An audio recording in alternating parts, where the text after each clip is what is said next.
Hey guys, DMS here. Today we're doing something a little bit different. We're going to sit down and talk about measurements. Let's check it out.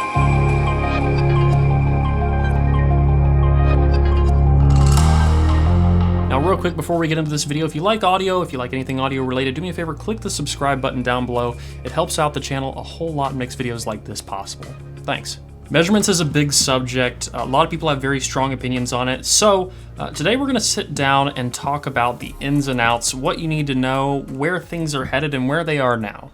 So joining me today, I have Andrew. You might remember him from Resolve Reviews. He's now running a show called The Headphone Show. You can check him out on YouTube. I'll put it probably at the link in the video description. He has a lot of experience doing things like measurements. He's done plenty of reviews and certainly is more educated on some of the science behind measurement than I am.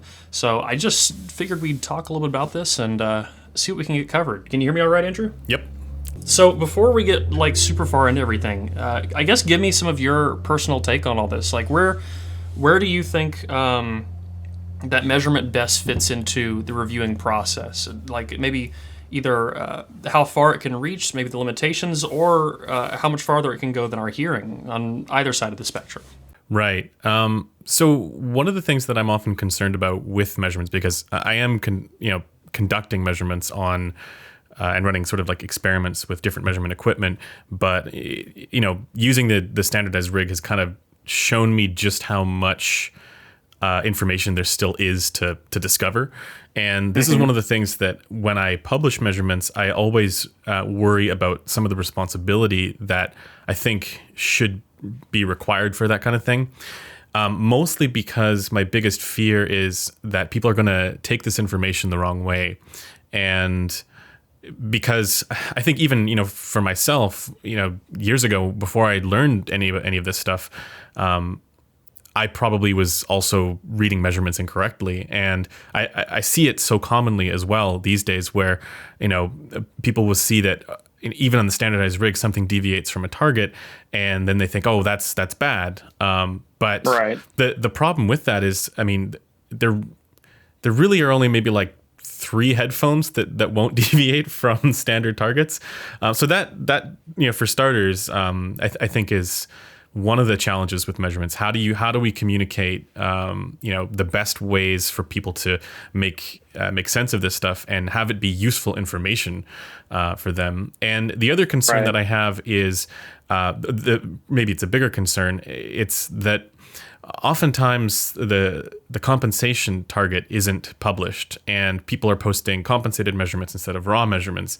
And the problem with this is that, and I've talked about this in the past, but we don't know what that means if there's a compensated measurement. It means basically nothing. And there's this sort of assumption that goes along with it that is implicit in publishing a compensated graph that suggests that whatever's been devised as the compensation here is correct, is neutral, is accurate, and that hasn't really been figured out. And so that's kind of my biggest concern with measurements. But at the same time, there's so many benefits to it as well, in the sense that this is like one of the only tools that we have to be able to visually communicate information about what sound does in given conditions. So I think it really, for me, there's 2 sides to this, and so there's all kinds of really useful data and information, but then that also comes with a certain responsibility for communicating this in ways that people understand, and then also that people don't get the wrong idea. Right, man. There's a lot to cover in there too. I am so guilty of that at the beginning when I first started this channel. Even before that, when I would look at a frequency response graph, I would have no understanding of what it was measured on. My initial measurements when I was first publishing reviews was on a flat plate, and in hindsight, that was not ideal. It gave me a reference point to move between so I could see some changes between headphones, but even now knowing that in itself could be inaccurate with those changes. And I feel like there are plenty of people like at the point where I was at, where I would just look at a graph, assume this is 100% how it sounds without knowing what it was measured on, how it's going to affect it. As you said, like what compensation has been applied to it, what their target curve is, and the fact that there are so many different standards as well. I mean, diffuse field alone, there's 5 or 6 accepted standards of diffuse field. Right. So yeah, and there's all the way from the Hammershøi and Mahler stuff to what we might find with like a Kemar DF from Gross. the thing is, with a lot of those target curves, this is the other thing that it starts to worry me a little bit, and it's that it's far too easy to evaluate a measurement, regardless of the target, but evaluate a frequency response measurement that's a very fine-grained measurement against what is effectively a very highly averaged or smoothed target. Meaning that no matter what, unless you're looking specifically at like what Ratings is doing with like the head acoustic stuff, where they do have a more fine-grained target because of that rig specifically, for the most part, we shouldn't expect a headphone's frequency response to perfectly match any target. So really, as much as it's nice to have that as a reference point, I do think it is valuable. The fact that the targets are constantly moving on its own, and then also the fact that they're very highly smoothed and highly averaged targets does present a bit of a challenge for this as well. It's a bit of an obstacle. Right. Even the Harmon Target's becoming a lot more commonly adopted now, I'm seeing. But there are, a number of revisions of that, and it's a target that is continuing to evolve as their research is progressing. And they've even stated, Sean Olive, he's mentioned on Twitter and in many of his papers that trained listeners will generally prefer less bass, whereas, your average person who's to come in and do tests will generally prefer more bass, and sometimes they turn up high frequencies as well. So there's several different, audiences to hit there. And I understand actually the importance of their research is great. I love that they're trying to standardize a target for both professional and consumer use. I think it took me a while to kind of see that, but I do like the idea of a standardized target for both use cases. But it is a very difficult target to hit. And, it's going to be really hard to please everybody in doing that. That said, I do think that measurements are in some ways essential. I think it's a very, very important part of the reviewing process, even though, it sounds like, initially when I say all this, it sounds like, oh, you can't trust it. It's completely inaccurate. It's all over the place. It is important. And in my perspective on this, I think that measurements and understanding a lot of the practice behind it, because it is still a practice, it's not a complete science yet, but there's been significant developments in the past, I'd say 10 years or so on it, and especially in the past 5. I think that it's helped me to significantly greater understand my own hearing. For one example, there's an established headphone on the market that has a recess between 2 and 6 kilohertz. Pretty linear recess. It's pretty much just flat in that range where it dips down. On most measurement rigs across the board. And then there's another headphone that I've recently got in that's not released yet, but it is by the same company. And I was listening to it, and I thought, this sounds brighter than the other one, but it doesn't sound like there's a big peak or anything like that. I don't know what's going on. And upon measuring, found that it's essentially almost measures the same, but is not as recessed in that range. It's about 3 decibels higher across that entire range, 2 to around 6 to 8 kilohertz. Right. And hearing that, I started to realize there was something going on, but had to further look into the measurement of it to understand it. And while I know that measurement cannot be taken as gospel, I can't say, well, this is definitively the accurate representation of how this sounds. It is a tool that helped me to further my understanding of the headphones that I was testing. And I feel like in that regard, and many others, this can be an extremely critical and useful tool. I just wanted to note one thing that I actually really do appreciate about the Harmon Target is that regardless of what everybody sort of feels about, whether or not it should be used as the reference curve, the one thing that I like about the research is that at the very least, we can be fairly confident that this is what most people prefer. Now, we might want to segment that into certain different categories, because I think realistically, trying to say, okay, everybody likes this one target, that's just not going to be the case.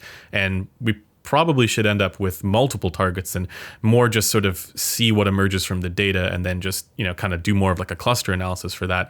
And there is some segmentation there in the results as well, as far as age and trained listeners, like you mentioned as well, and all that stuff. But at the same time, we still just use the 2018 target most commonly, at least as far as people posting measurements goes. But regardless of all of that, I mean, what I really do appreciate about it is that even if I can say I like this headphone and it doesn't match the Harmon Target, at the very least I'll be able to say that it doesn't match what most people prefer. And I can be very confident about that, or it does get close to what most people prefer. And this makes it easy to kind of like give recommendations based on what people's preferences might be. And because again, I mean, we're never going to know for sure what every single person's, as reviewers, we're never going to know what people's preferences are. But as to the usefulness of measurements, one of the things that I hope gets done in some of this testing, and I'm trying to do it as well here a little bit with the standardized Gross rig. One of the things that I meant to ask. I didn't mean to interrupt you, by the way, but you're using is it the 43AG? I could be wrong. Yeah, so I'm using the a couple of different measurement systems now, but primarily the Gross 43AG-7. So that's the high res one, using the RA0402 ear sim, which is different from the older one. And the main benefit of that for like in-ear monitors is you get it's more readable in the treble because it doesn't have the 8K hertz coupler resonance, but at the same time it's also dampened a little bit, almost too much. So you have to it's one of these things where like you have to know that in order to make sense of this. And we also have Kryn using the same system that I'm using. It's just that he uses the older the RA0045 equivalent. So he's using because otherwise he'd have to do his whole database over again. So but one of the nice things about using the Gross 43AG 7 is that there are now a number of people who are doing this kind of stuff, who are publishing databases. So there's Oratory who's using this system, there's Kryn using this system, we're using it, and so that means that me next month will be on the same chain. Oh really? Oh, that's interesting.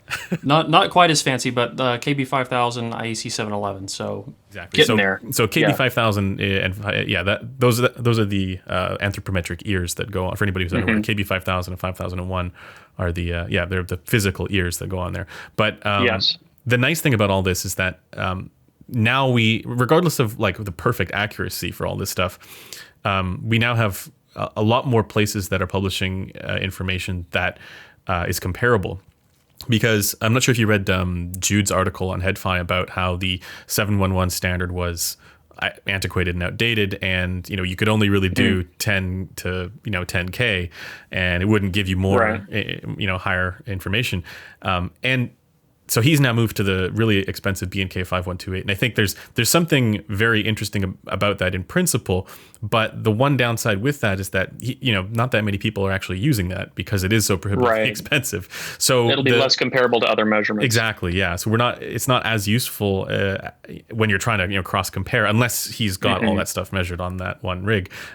But the other side of this too is that all the information in the higher frequencies is so variant depending on positioning that perfect accuracy isn't as essential in those ranges. It's nice, but I think it's one of the questions of what would you rather have?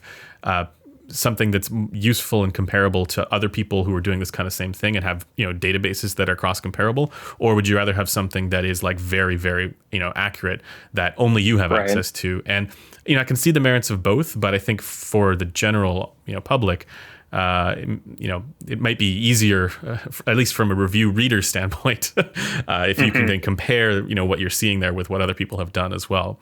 And maybe one day we'll all be on the 5128 or something more accurate than the 711 standard, but I don't think we're quite there yet. And for all the people that are at the position I was at a few years ago, not understanding the difference and variations between all these different rigs and the compensations and all that, it is good for as many people as possible to be on a at least relatively similar standard. Of course, there'll be some slight levels of deviation between our different rigs, but it does help to be on like somewhat of the same track. You mentioned the KB5001, and I mean that's something worth talking about as well, because when we're measuring, let's say on these industry standard 711 on the industry standard 711 rigs, that's the Gross 43AG and all the rest of the stuff that might use the KB5001. Let me I have one here. I can hold it up to the camera. You can't see this, but perfect. I'll see it whenever you get me the footage. So this is I'm gonna try and get it to focus on that without my eyes in the way. But okay, so yeah, this is the KB5001, and that's basically left side and right side pinna. And the thing with this is that you have to, when you're analyzing the frequency response of anything that's been done on that system, you have to recognize that there's supposed to be a 9K dip. And a lot of people don't recognize that, or because you wouldn't have that information readily available, just looking at it on a graph, right? And there are probably a number of other features there that are unique to that specific anthropometric ear. And without knowing what those various different features are, you're bound to draw potentially incorrect information from just scrutinizing the frequency response. So, so really, maybe there's a way to improve this, and maybe we can make the target more fine-grained to match it better.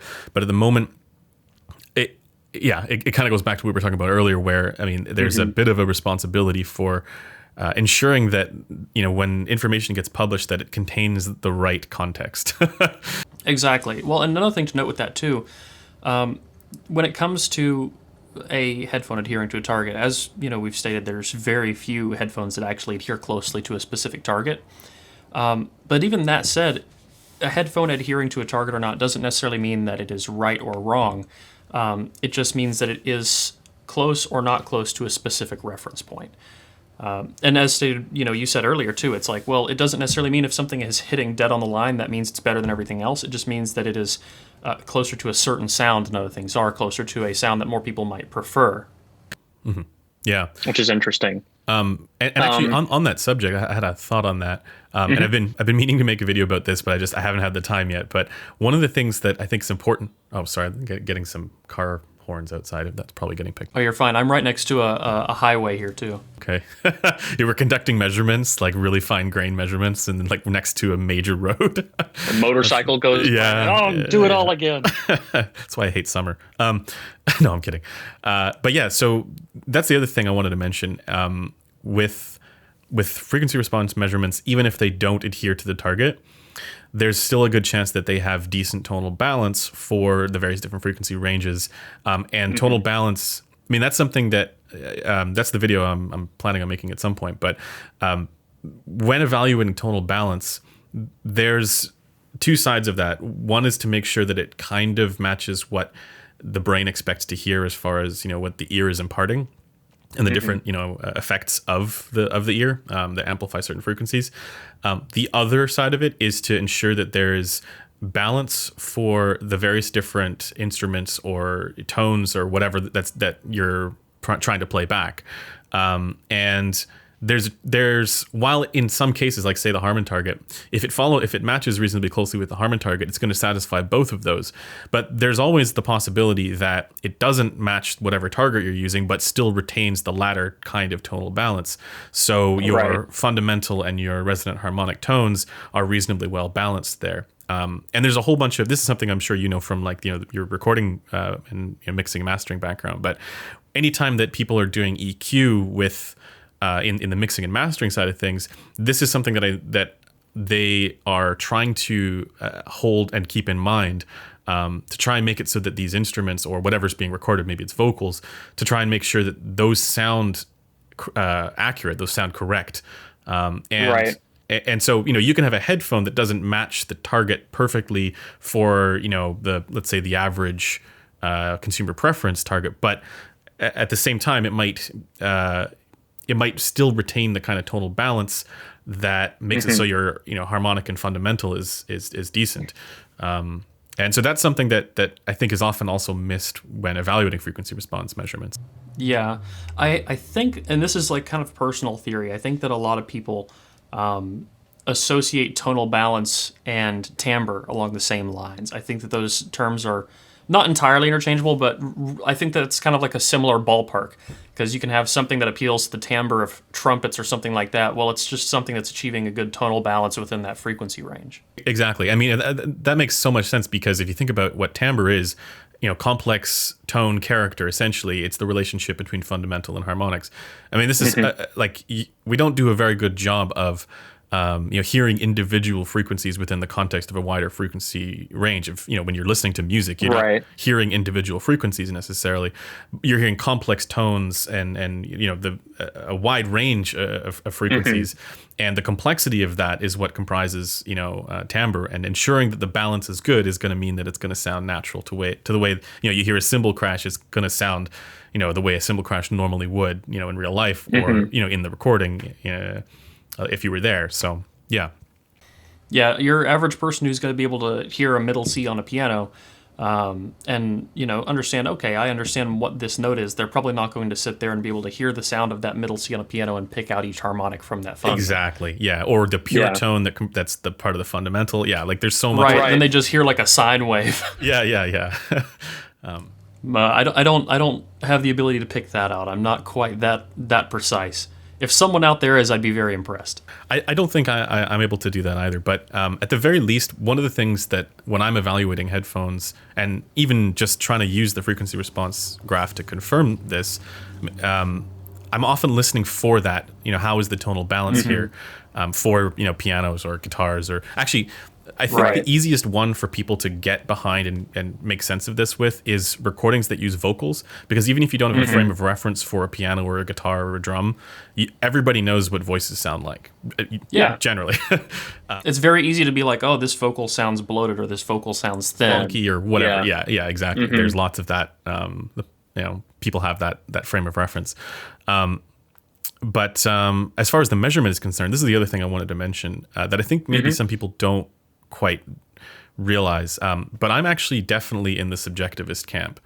Now, that might sound a little bit weird because I do use measurements, and I was called a nerd recently for looking at graphs, but I do use measurements to guide everything. But the reason why I'm a subjectivist is, in part because I don't think that I can draw a straight line between that to correlate the objective data with my personal experience. But then the other reason is because what I'm essentially doing when I'm reviewing something is I'm reporting my subjective experience. Now I'm also reporting what the data shows and saying here's how this measures, etc. But as far as what I'm trying to communicate to people when I'm talking about how something sounds, there's a difference between my experience of the sound and then what sound does, right? There's a difference between what I'm hearing and what the sound wave is doing, etc., how it measures and all that kind of stuff. So trying to ensure that those two sides of the same coin are evaluated correctly, I guess, is one of my goals. Right. And I would say that even someone who considers himself to be objectivist is going to be subjective and biased in some way. We're all human and we're all going to have some level of biases, which is also another good argument for having some sort of standardized form of measurement. There was, I know both of our cameras have record limits. There was one more thing I wanted to... Yeah, I was going to say, mine probably has about 6 minutes left. There is one thing I really wanted to get in at the end of this, too, and want to get your opinion on. And that was the incomplete part of the picture. So, obviously, we're getting closer to having some sort of standardized target and closer to being able to better understand frequency response. Obviously, we can measure impulse response. We can measure for different things like resonances and harmonic distortion. What about the things we have not yet been able to have standardized measurements for? For example... detail, acoustic impedance, soundstage, and those kind of things. I think it's very important that eventually we have some sort of standard for detail, but there doesn't seem to be any actual measurable reference for it yet. To the point where I've definitely seen some commentary on the subject of detail that as soon as we start talking about detail, we've completely lost the plot as far as data is concerned.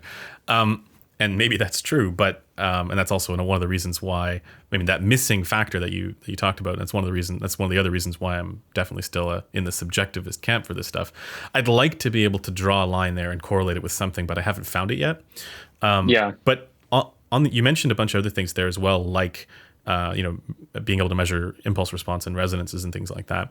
And there's definitely a lot of debate as to the value of these measurements as well. So even for the measurements that we do have beyond frequency response, or the metrics that we do have beyond frequency response, There's a lot of debate as to what they mean or their value and what we should be drawing from them. So, for example, let's say scientific orthodoxy on the subject of CSD is that this is just another way of reading frequency response because headphones are minimum phase devices. And this means that time domain information should be proportional with frequency response information.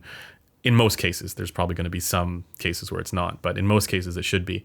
And so this means that what looks compelling on a CSD plot isn't actually telling us that. Now, it might still be useful for other reasons, and this is why I think there's just so much debate about even the existing metrics that we take for granted. And I think there's probably a tendency on the, let's say, scientific side of things to kind of focus on these extra metrics when we have them available and go, hey, this is something that's showing up on a graph in a very interesting way. This must mean something. But in reality, maybe it doesn't mean what we want it to mean. And so I think, we can't look at a CSD plot like of the Sennheiser HD800, for example, and say, hey, look, it's really clean, therefore it has lots of detail, even though it does have really good detail. So from that, do you think that we could formulate something? Like, this is just speculatively in the long run. Do you think it'd ever be possible using the available data, from a mix of frequency response, and CSDs or impulse, attack decay, all these different things, and possibly from that formulate different pieces of these different measurements to equate to what we understand as some level of detail potentially in the future? Or you think it's hiding somewhere else?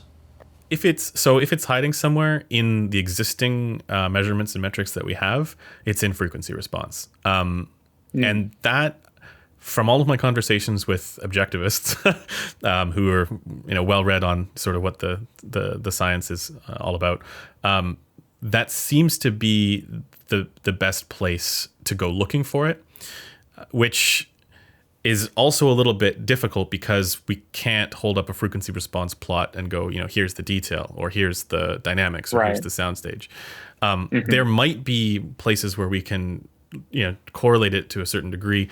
But so, for example, an LCD4, you can't hold up the graph and say, okay, here's the detail for the LCD4, and then hold up I don't know, SHP 9500 and say, okay, here's where the LCD4 does better in as far as detail, because it just we don't have that information. We don't know where to look for it. But I do think where I am right now with that subject is, if it's anywhere in the existing measurements, it's likely to be somewhere in the behavior of headphones frequency response, and probably also in the very fine-grained, unsmoothed elements of it. Because for anybody who's unaware, if you do a measurement, a frequency response measurement, the raw data is not a smooth line. It's all over the place, especially in the highs. I'd like to think that because this stuff hasn't been completely figured out in so many different areas, that we shouldn't assume that it's been figured out for something like detail and frequency response either. But I think as far as if we're going to go looking for it somewhere, it should probably be in there somewhere. And then maybe there's a way to correlate this. I think just as interesting as something like detail is something like the question of punch and slam, or what people sometimes refer to as macrodynamics. This is a quality that we definitely know it when we hear it. And even just talking to other reviewers like Max Settings, we'll generally agree on this has good dynamics or this doesn't, right? This has good slam, that kind of stuff. And there doesn't seem to be any rhyme or reason as far as where to find that in frequency response. And maybe there's a way to look at this as far as distortion and second or third harmonic distortion and that kind of stuff. But as far as I'm aware, it's a very difficult thing to nail down in just measurements. And then the other one is, of course, soundstage, where there are frequency response related tricks that can enhance the sense of soundstage, but that's not all there is to it, right? Because you can have headphones that have none of these tricks and still have a really spacious sound to them, and that may be more closely associated with how far away the driver is from your ear physically. Right.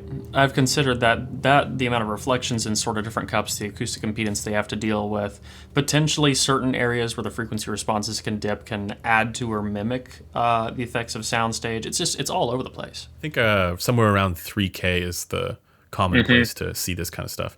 But with I'm just thinking there were definitely some tests that were attempted by ratings where they tried to do group delay and stuff like that, and then they also would analyze in terms of frequency response. But there were far too many counterexamples where we had something like the focal clear, which perfectly matched their criteria. I think it was the focal clear.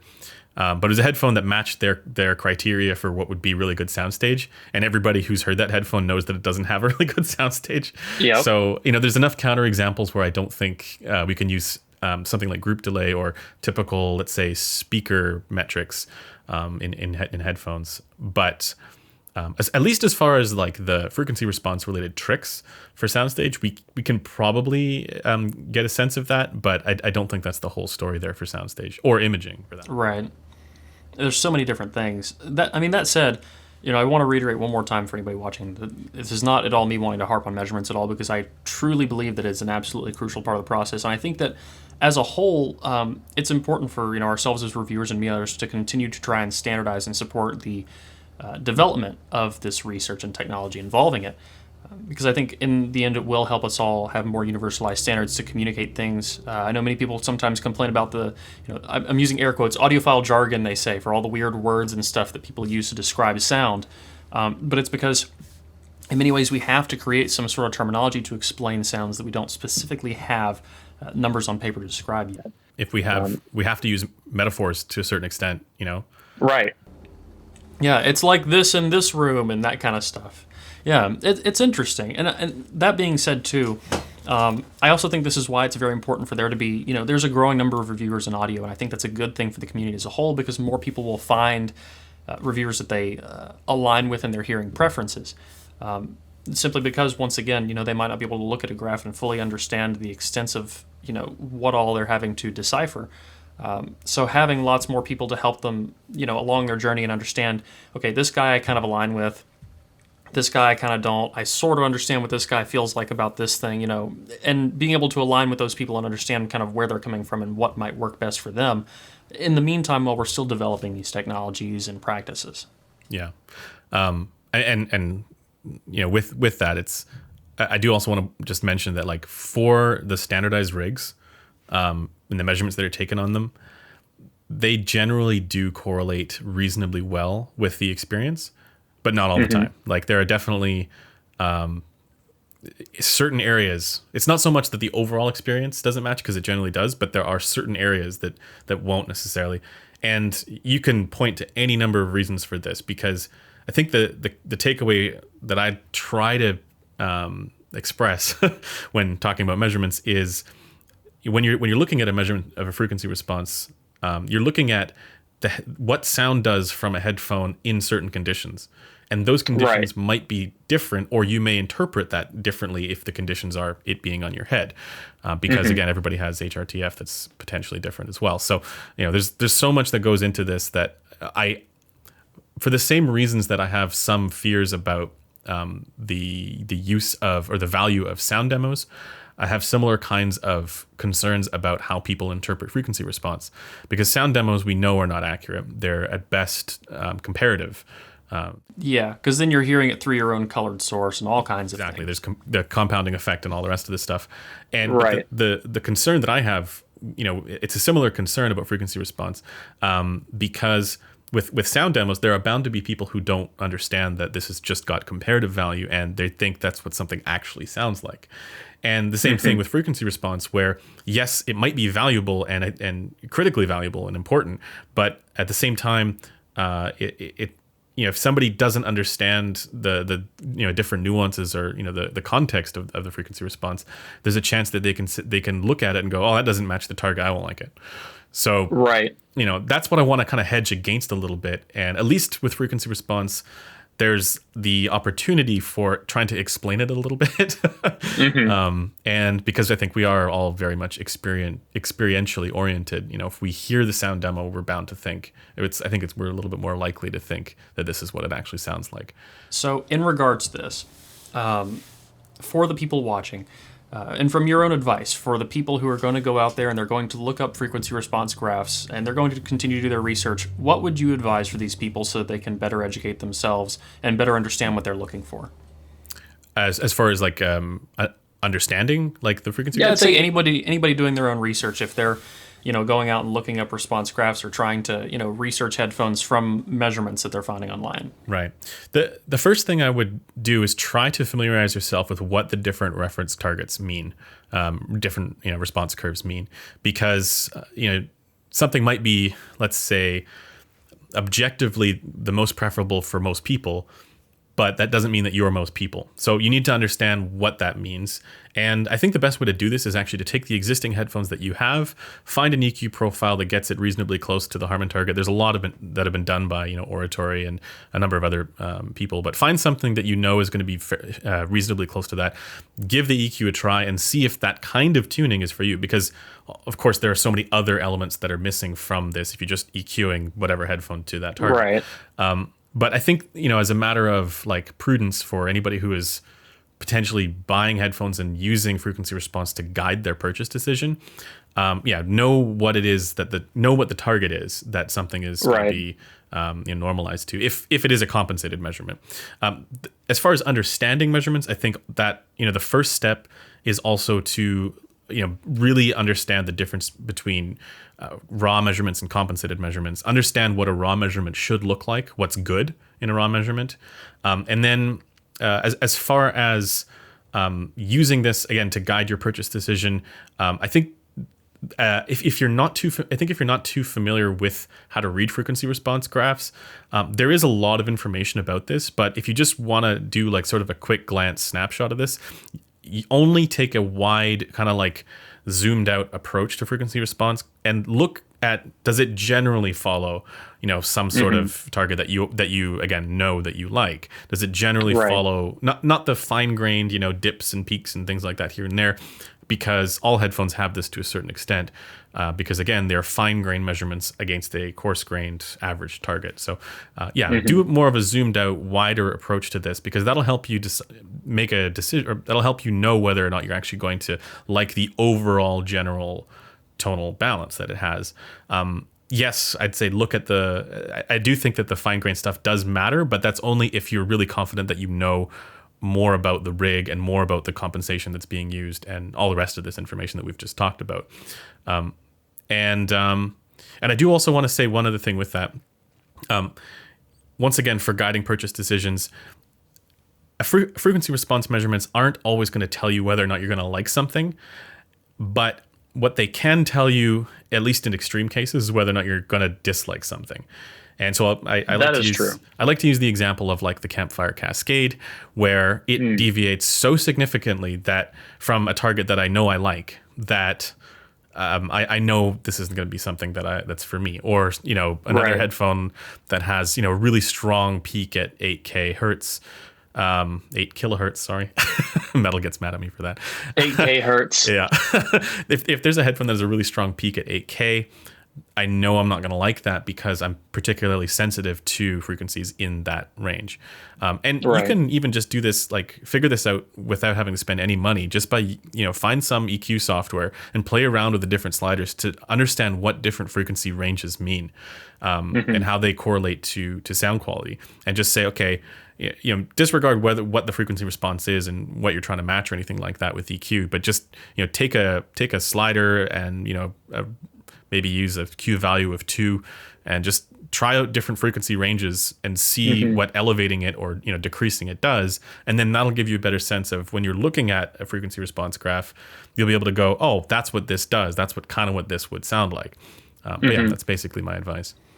I would say too on that too, if somebody's messing with EQ, if you start finding different, target curves that you think you like, you're EQing into them, try living with it for like a couple days. Really see how you feel after it over time. Because there are times where I go to a show, I hear a headphone, and I'm like, wow, this is really cool. And then I get it at home, and then I'm like, after a few days, oh, well, this isn't quite as interesting as I thought it was, or it becomes grating, or all kinds of different things, because we adjust. And just on that, that's so important, because like all the different framing effects of just you at the time that you're listening, in the conditions that you're listening, all the rest of the stuff that happened that day, that's all, or what you were listening to before, or maybe a different EQ profile, that all has an effect on, what sort of normalized you to that given moment.